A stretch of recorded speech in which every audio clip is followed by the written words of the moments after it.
नमस्कार दोस्तों, good morning. सुबह की नमस्कार। आप लोगों के साथ, आप लोगों के प्यार के साथ मैं संजीव पौसवाल आपका लर्निंग अड्डा में फिर से स्वागत करता हूं। और हम लोग जैसे कि एक सीरीज चला रहे हैं जिसका नाम है डेली डोज। मैंने ही बताया था सुबह की चाय के साथ ये खुराक भी ज़रूरी है। वही 10 क्वेश्चन हम लेकर आए हैं जिनके बारे में हम हमेशा डिस्कस करते रहते हैं। हमेशा क्वेश्चन नए होते हैं, ऐसे क्वेश्चन होते हैं जो मोस्ट रेलिवेंट हैं। जिस दिन एग्ज़ाम हॉल में आप इन क्वेश्चंस को देखोगे तो आप मुझे ज़रूर याद करोगे, ये मेरा वादा है। और मैं आप लोगों से यही उम्मीद करता रहता हूँ कि आप लोग पढ़ो, पढ़ाओ और लोगों को बताओ, जागरूकता फैलाओ और हमारे लर्निंग अड्डे को आगे ले जाओ। हम इतनी बात करना चाहते हैं। 26 तारीख का करंट अफेयर्स लेकर आए हैं, 26 अगस्त की बात कर रहे हैं हम। मेरा नाम संजीव है, आप लोग मुझे से अच्छी तरीके से परिचित हैं, ठीक है। हम अब आगे शुरू करते हैं पढ़ाना, ठीक है। चले कि शुरू करें, आ गए। अच्छा चलो भाई, आज की मोटिवेशनल थॉट देख लो। Everything comes to you at the right time. मतलब सारी चीज़ें मिल जाएंगी तुम्हें, बस समय होना चाहिए, राइट समय। और राइट समय कब आता? हमेशा धैर्य रखने से। धैर्य आदमी को बलवान बनाता है भाई। धैर्य क्या होता है? बलवान बनाता है। याद रखना, धैर्य क्या बनाता है? बलवान बनाता है। इसलिए ताकतवर बनना है तो धैर्य रखना सीखो और समय का वेट करो। समय हमेशा नहीं रहा किस एक जैसा, समय बदलता रहता है। आज तुम्हारे पास कुछ नहीं है, कल को बहुत कुछ हो सकता है, ठीक है। इस मोटिवेशनल थॉट के साथ हम चलते हैं, हम आगे बढ़ते हैं। और जैसे कि ये दिखा रखा, आप देखो यहाँ से यहाँ पहुँचे, यहाँ से यहाँ पहुँचे और यहाँ से यहाँ पहुँचे और फिर बाद में कैसे चले गए। ये समय है, समय का चक्र चलता रहता है और समय किसी के लिए रुकता नहीं है, गीता में भी कहा गया, ठीक है। चलिए हम फर्स्ट क्वेश्चन पे शुरू करते हैं। अपना फर्स्ट क्वेश्चन है, बहुत अच्छा क्वेश्चन है, बहुत ही बढ़िया क्वेश्चन है। बाघ अभयारण्य, टाइगर रिजर्व, ये है टाइगर रिजर्व साहब, tiger reserve. Which tiger reserve has become India second biggest tiger reserve? दूसरा, पहला नहीं, दूसरा। कौन सा बाघ अभयारण्य भारत का दूसरा सबसे बड़ा बाघ अभयारण्य बना है? तो दूसरा तो सुंदरबन डेल्टा बना है, सुंदरबन वाला है। यहाँ पर बाघ रहते हैं, कौन से वाले? Royal tiger of Bengal, RTB, royal tiger of Bengal. Main hitter भी हैं, ये आदमी को मार भी देते हैं, ठीक है। ये सारे टाइगर रिजर्व हैं, ये सारे के सारे टाइगर रिजर्व है, इनमें ये है। अब प्रश्न ये उठता है कि टाइगर रिजर्व कब से बने? तो 1973 में आया था प्रोजेक्ट टाइगर, टाइगर को बचाने के लिए। जब टाइगर खत्म होते जा रहे थे ना भारत से, तो टाइगर को बचाने के लिए। अच्छा, टाइगर के बारे में आप लोग सब जानते हैं, टाइगर हमारा नेशनल एनिमल है। इसका साइंटिफिक नाम है पैंथरा, इसको जरूर याद कर लेना, टिग्रिस। ये क्वेश्चन आ सकता है साहब, क्या नाम है इसका? पैंथरा टिग्रिस है इसका साइंटिफिक नेम। 1973 में प्रोजेक्ट टाइगर बना था। और प्रोजेक्ट टाइगर क्यों बना था? प्रोजेक्ट टाइगर के बनने का भी कारण बता देता हूँ। वन्य जीव संरक्षण अधिनियम आया था, इसको भी याद रख लेना, वन्य जीव संरक्षण अधिनियम, वाइल्ड लाइफ सेंचुरी संरक्षण अधिनियम। कब आया था? 1972 में, 1972 में। 1972 वाले की वजह से 1973 में प्रोजेक्ट टाइगर बना। और प्रोजेक्ट टाइगर बनने के बाद क्या बना दिए गए? ये टाइगर रिजर्व बना दिए गए नेशनल पार्क के भीतर, जहाँ पर टाइगर का आवागमन ज़्यादा है या यहाँ पर वो अपनी एक्टिविटीज़ करता है, गतिविधि करता है, वहाँ पर टाइगर रिजर्व बनाए गए हैं। अब प्रश्न उठता है कि भारत में, ये तो समझ में आ गया कि सुंदरबन दूसरा बन गया, तो पहला कौन सा है? तो पहला हमने ये देखो, ये लिखा, आंध्र प्रदेश के नागार्जुन सागर श्री शैलम बाघ अभयारण्य सबसे फर्स्ट है।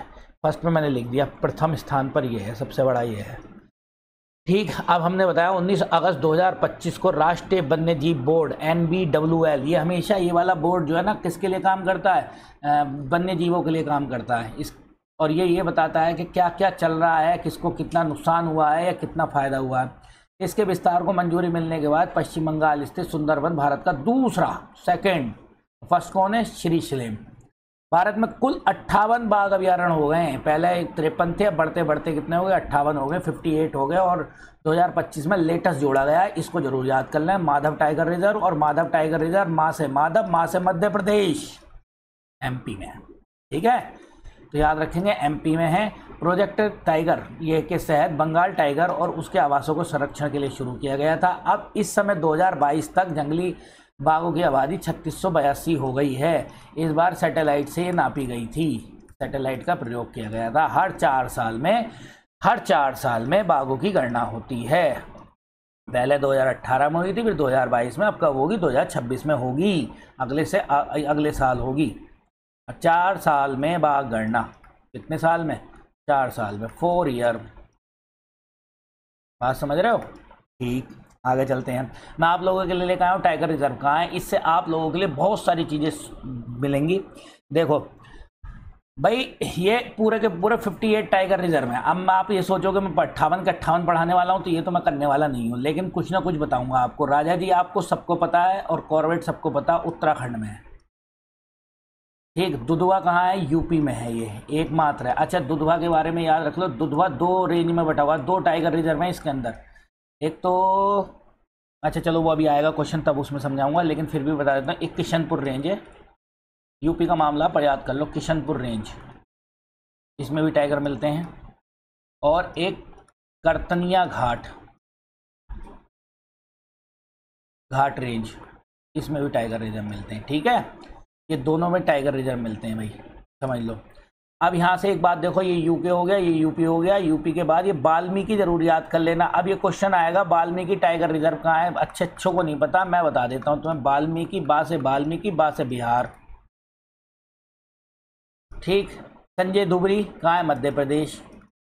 पन्ना कहाँ है? मध्य प्रदेश। बक्सर कहाँ है? बुक्सा कहाँ है? पश्चिम बंगाल, वेस्ट बंगाल। ठीक, कामेंग, नमदाफा, ये याद रखना, अरुणाचल प्रदेश में है। नमदाफा कहाँ है? अरुणाचल प्रदेश में है। ये असम में है। काजीरंगा असम में है। ओरंग मैंने आप लोगों को बता ही दिया। 7 टाइगर रिजर्व कहाँ है? असम में है। सुंदरबन कहाँ है? वेस्ट बंगाल में है। सिमलीपोल यहाँ लिख देता हूँ, सिमलीपोल याद रखेंगे। सिमलीपोल उड़ीसा में है। सिमलीपोल कहाँ है? उड़ीसा में है। नागार्जुनी सागर कहाँ पर है? आंध्र प्रदेश में है। अच्छा, और पेंच मध्य प्रदेश में, पेंच। और देखो बांदीपुर कहाँ? कर्नाटक। अच्छा, अन्नामलाई के बारे में जानते ही हैं। अन्नामलाई कहाँ पर है? केरल में है। ठीक, पेरियार कहाँ? केरल। नागरहोल कर्नाटक, नागरहोल याद रखेंगे, कर्नाटक, ये रहा नागरहोल। ठीक है, और ये पेंच फिर से वही दे दिए। सतपुड़ा कहाँ है? सतपुड़ा भी एमपी में है। सतपुड़ा रेंजेस ही एमपी में है, तो क्या कर सकते हैं हम। और देखो सरिस्का कहाँ है? राजस्थान। रणथंबोर राजस्थान। ये मुकुंदराव राजस्थान, तीनों राजस्थान में है। इस तरीके से बंटवारा है। आप लोग 58 ना पढ़ के कुछ तो जरूर पढ़ लीजिए। जितने मैंने करंट अफेयर्स में अब तक पढ़ा दिए, देखो 7 तो पढ़ा दिए मैंने अब तक तुम्हें। उसके क्या कहते हैं, असम के याद करो। आप लोग भूल गए होगे, मुझे याद है। असम के मैं 7 पढ़ा चुका हूँ पुरानी क्लासेज में, और ये धीरे धीरे पढ़ा रहा हूँ। वाल्मीकि जरूर याद कर लेना भाई, ये इंपॉर्टेंट है, क्वेश्चन आ जाएगा। ठीक, रैम्परेज मिसाइल किस देश का द्वारा विकसित की गई है?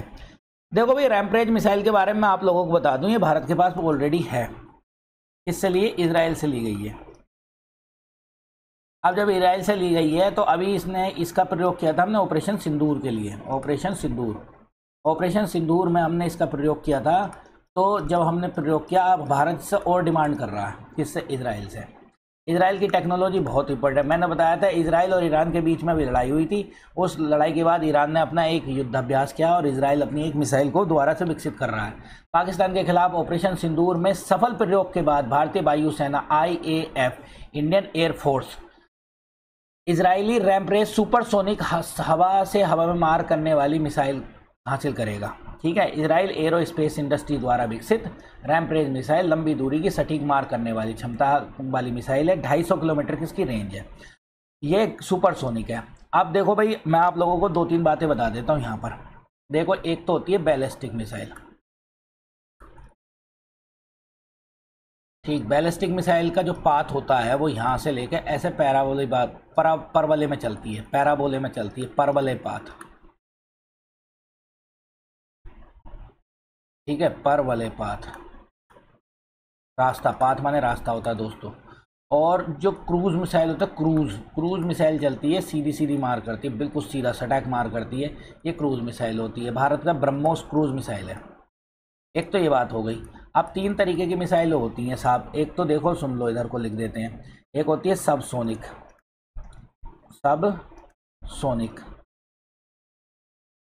Subsonic missile. सबसोनिक क्या होती है? हवा की गति से, ध्वनि की गति से कम चलने वाली, ध्वनि की गति से कम, साउंड की स्पीड से कम चलने वाली। कितनी? 1 मैक से कम, 1 मैक से कम, इसको याद कर लेना। ध्वनि की गति से तेज चलने वाली,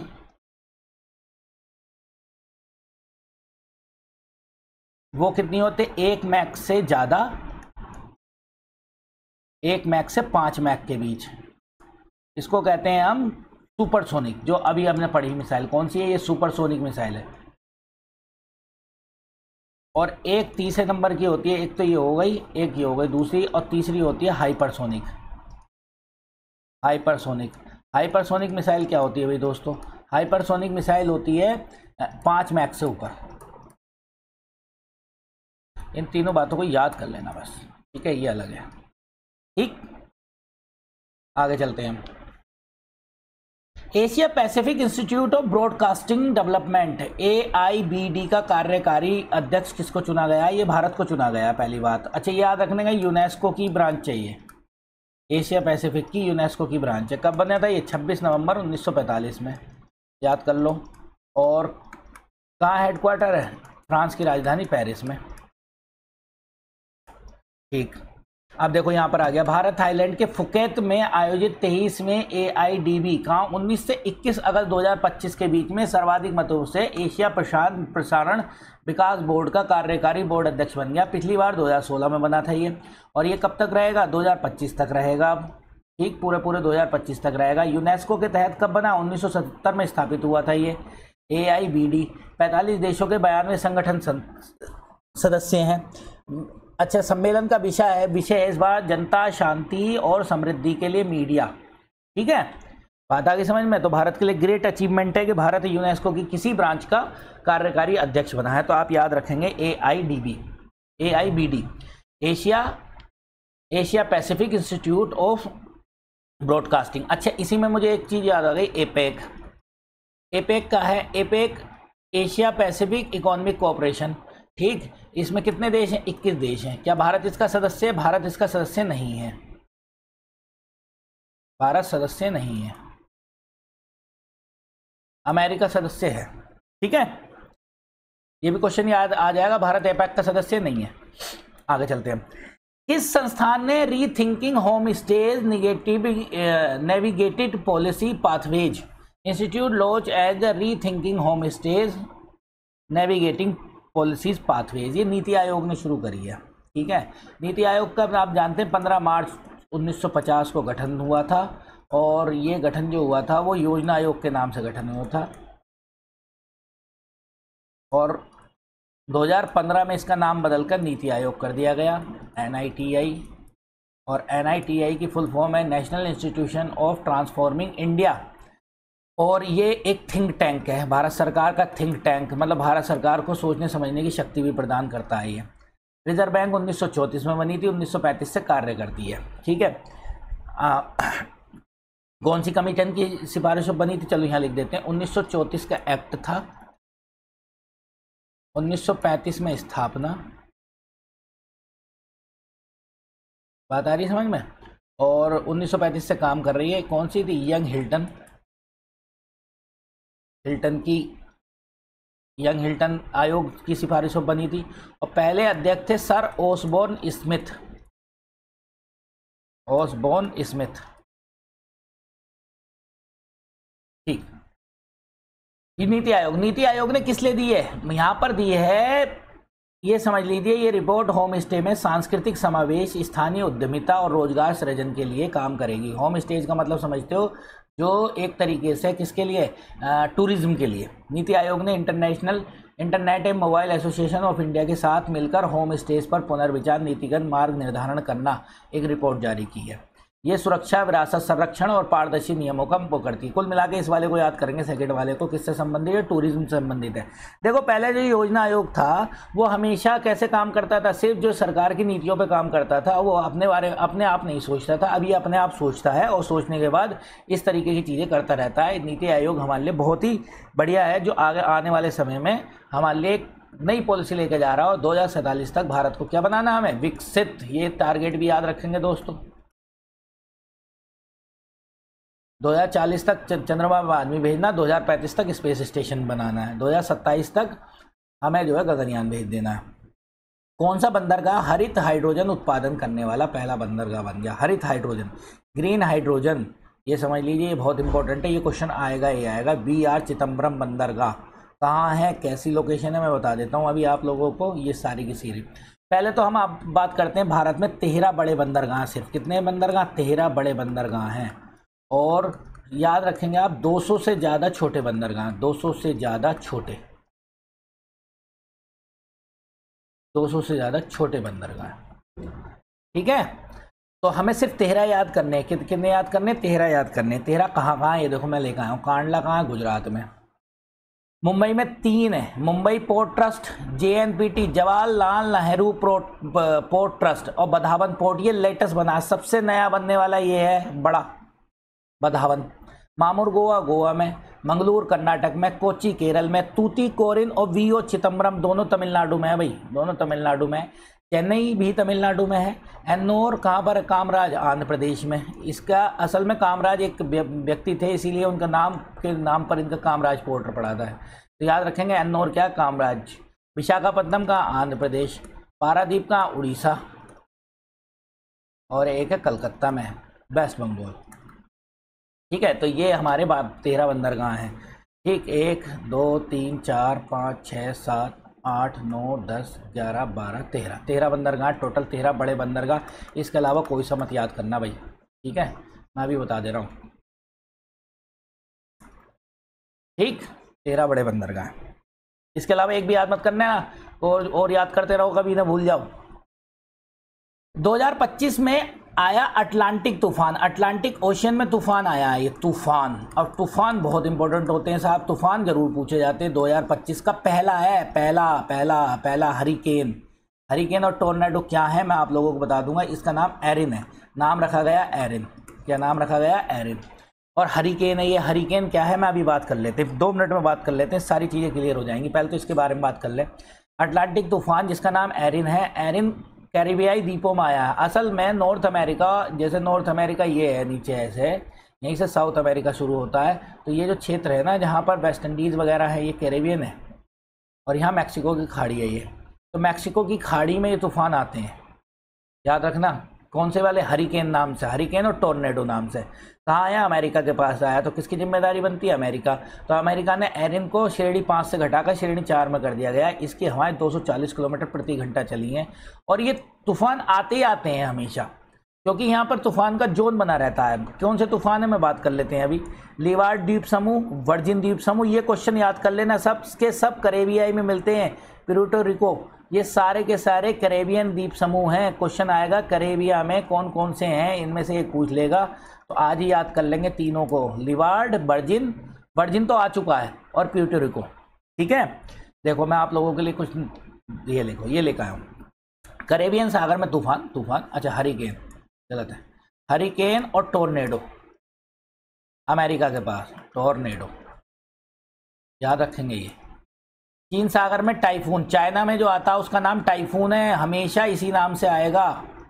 इंडियन ओशियन में ट्रॉपिकल साइक्लोन आते हैं, उष्णकटिबंधीय चक्रवात आते हैं, बाद में इनके क्षेत्रीय नाम दे दिए जाते हैं। जैसे ये था हरिकेन ही, लेकिन इसका नाम क्या दे दिया गया? एरिन। तो एरिन आएगा क्वेश्चन, या पूछ लेगा अभी हाल में ही जो हरिकेन आया उसका नाम क्या था?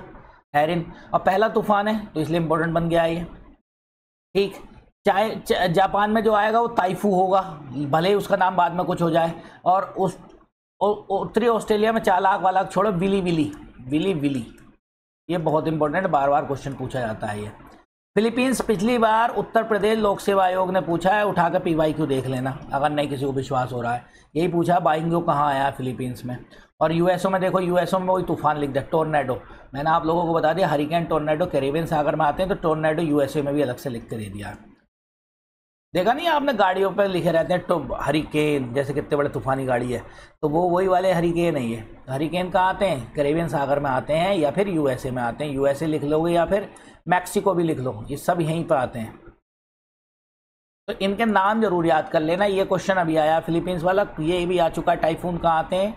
इंडियन ओशियन में तो हमेशा ट्रॉपिकल साइक्लोन आते हैं, उष्णकटिबंधीय चक्रवात आते हैं। अच्छा, ट्रॉपिकल जोन क्या है? चलो ट्रॉपिकल जोन भी मैं एकदम से बता दूं, कहीं पे जगह हो थोड़ी सी बता दें। ट्रॉपिकल जोन ऐसे बता देते हैं, ये देखो ये पृथ्वी है, झुकी हुई बनाई है मैंने, ये मत कहना टेढ़ी बना रहे हैं सर जी पृथ्वी, जैसे 0 डिग्री ज़्यादा झुक गई, पर ये 0 डिग्री है, ये 23.5 है, 23.5 नॉर्थ, 23.5 नॉर्थ में क्या है? कर्क रेखा। और ये क्या है? 23.5 साउथ में क्या है? मकर रेखा। इन तीनों के बीच में सूरज हमेशा लंबत रहता है, कभी यूं कभी यूं कभी यूं, गर्मी हमेशा लगातार बनती रहती है, तो यही उष्णकटिबंधीय क्षेत्र है।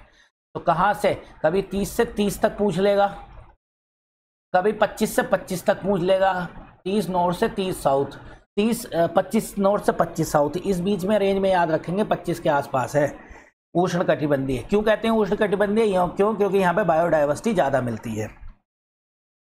किस राज्य की सरकार ने सरकारी प्रस्ताव के माध्यम से गणेशोत्सव, तो जाहिर सी बात है महाराष्ट्र मनाएगी, ठीक है, महाराष्ट्र में ये होता है। किसने शुरू कर दे? ये शुरू कर दे तिलक ने, देख लो, बाल गंगाधर तिलक ने शुरू किए थे ये, और जब सब तक चल रहे हैं। क्या नाम था? सबसे पहले गणेश उत्सव शुरू करा था इन्होंने, और दूसरे नंबर पर शिवाजी उत्सव करा था, शिवाजी उत्सव करा था। अच्छा, तिलक के बारे में 2 अखबार याद रख लेना, मराठा और नंबर 2 पर केसरी। मैं कई बार बता चुका, मराठा अंग्रेजी में है और केसरी मराठी में है। अच्छा चलो, तिलक के बारे में एक बात और बता देते हैं अलग से। इनकी बुक का नाम याद रखना, 2 बुक लिख लीजिए, एक तो गीता रहस्य, अच्छा एक किताब और लिख लीजिए, the Arctic home of Aryans. मतलब इन्होंने जेल में बैठ के लिखी थी और इन्होंने ये रिसर्च की थी आर्य कहाँ से आए थे। तो एकमात्र ये व्यक्ति हैं जिन्होंने बताया आर्कटिक प्रदेश से आए थे। सब लोग कहते हैं मिडिल एशिया से आए थे आर्य, इन्होंने बताया कि आर्कटिक प्रदेश से आए थे, नॉर्थ पोल से। ये बहुत इंपॉर्टेंट है इस बार के लिए, उत्तर प्रदेश के लिए, तो मतलब छपा हुआ क्वेश्चन है। उत्तर प्रदेश के किस गांव को भारतीय उपमहाद्वीप का जिम्मेदार पर्यटन ICRT, ये देखो ICRT, इंडियन सब कॉन्टिनेंटल रिस्पॉन्सिबल टूरिज्म अवार्ड 2025 दिया गया है। तो ये दिया है करीकोट विलेज बहराइच को। क्यों दे दिया भाई? हैं, ऐसा क्या कर दिया इसने, इतना बड़ा पुरस्कार दे दिया? तो हम आगे देख लेते क्या है। उत्तर प्रदेश के बहराइच जिले में कारीकोट गांव ने भारतीय उपमहाद्वीप उत्तरदायी पर्यटन पुरस्कार जीता है, जिसको इंग्लिश में कहेंगे इंडियन सब कॉन्टिनेंटल रिस्पॉन्सिबल टूरिज्म अवार्ड 2025 जीत लिया है। ये मंत्रालय ICRT फाउंडेशन द्वारा और पर्यटन मंत्रालय के सहयोग से प्रदान किया जाता है। और प्रदान कब किया जाएगा? सितंबर में। देख लो, मैं करंट के साथ साथ आगामी करंट भी पढ़ा रहा हूँ, क्योंकि ये क्वेश्चन आते हैं भैया ऐसे जो अभी अनाउंस हो गए हैं तो वो आते हैं, ठीक। और ये इम्पोर्टेंट उत्तर प्रदेश का है।